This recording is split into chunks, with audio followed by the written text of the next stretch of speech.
There are dozens of different weapons in Minecraft, from the simple wooden sword to the powerhouses that are the spear and the mace.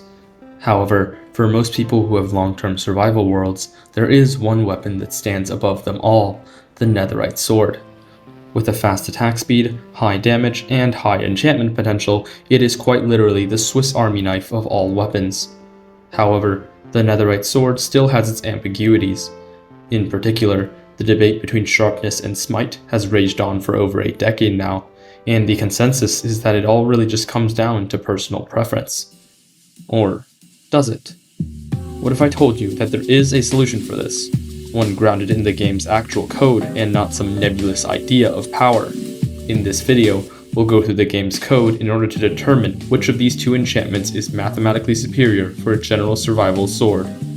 Now, to start off, how do we quantify an enchantment's power? You may be surprised to know that we take almost no consideration of the enchantment's actual damage boost, at least in a vacuum.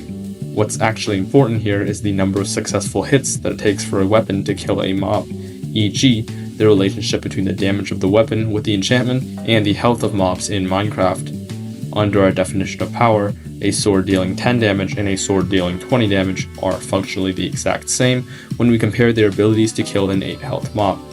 The extra 10 damage that the latter deals overcaps the required amount and serves no purpose in a practical sense. For consistency's sake, every attack in this model will be treated as a fully charged crit with a netherite sword. That gives Sharpness 5 15 points of raw damage per crit across all mobs, while Smite 5 deals 24.5 to undead and 12 points to living ones. So, now that we have our basis of analysis, how do we extend it across all of Minecraft? After all, there are various kinds of mobs in the game, each with distinct circumstances. Surely, there is no way to measure the rate at which a player encounters each mob, right? Well, there is. Kind of.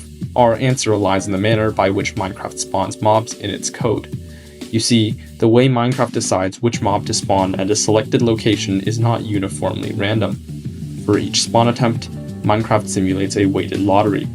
On each ticket there is the name of a mob, and certain mobs have far more tickets in the pile than others. For example, zombies and skeletons hover around 100 tickets in the standard Overworld pool, while something like an enderman only has 10. In addition to this, mob spawning happens in groups. Once Minecraft selects a mob type, it makes multiple attempts to spawn members of the same mob's pack. For simplicity's sake, we'll multiply each mob's selection weight by its average configured pack size to create an effective individual mob weight. This doesn't mean that Minecraft literally adds those tickets to the lottery, it is just simply our way of translating the game's pack-based selection into a model based on individual mobs. To spawn a mob, the game effectively draws one of these weighted tickets. However, winning the lottery doesn't technically guarantee a spawn. The game then runs certain environmental checks including spawn space and light level. For some mobs, the code takes it a step further by adding a hidden failure rate to artificially suppress their numbers. It's also important to note that these effective spawn weights are not technically the same thing as literal player encounter rates. Whether a selected mob successfully appears also depends on terrain, available spawning surfaces, lighting, height, mob caps, and a number of other conditions.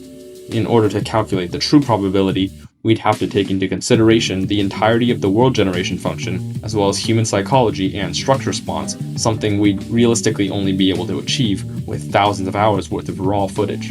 Now, this pool of mobs is incredibly distinct across different dimensions, so we'll split the section into two parts, the Overworld and the Nether, which are the two dimensions that an average player spends a vast majority of their time in. At the end, we'll evaluate each enchantment's performance against both dimensions and find our actual answer based on their differences in values across dimensions. First, we'll look at the spawn rates for classic Overworld surface biomes. A default Java hostile mob spawning pool is as follows. Spiders hold 100 tickets, zombies hold 95, zombie villagers hold 5, skeletons hold 100, creepers hold 100, endermen hold 10, and witches hold just 5. If we multiply these raw weights by their average pack sizes, we get individual mob weights of 400 for spiders, 380 for zombies, 5 for zombie villagers, 400 for skeletons, 400 for creepers, 25 for endermen, and just 5 for witches. And we're gonna leave slimes out of this baseline calculation. Although they possess a large raw spawn weight, their actual success depends heavily on slime chunks, Y level, and in swamps, factors such as lighting and the phase of the moon. In addition, they take the same amount of hits no matter what enchantment is on your sword, so they aren't really too relevant anyways. It is also worth noting that in specific biomes, the game can trade from standard mobs for regional variants, like husks in deserts and strays in snowy areas. However, this doesn't change the math, as regional variants behave in a pretty similar manner compared to their general counterparts. Now, for each mob in our spawn lottery, we can find the number of hits that they take with each enchantment, as seen in this table.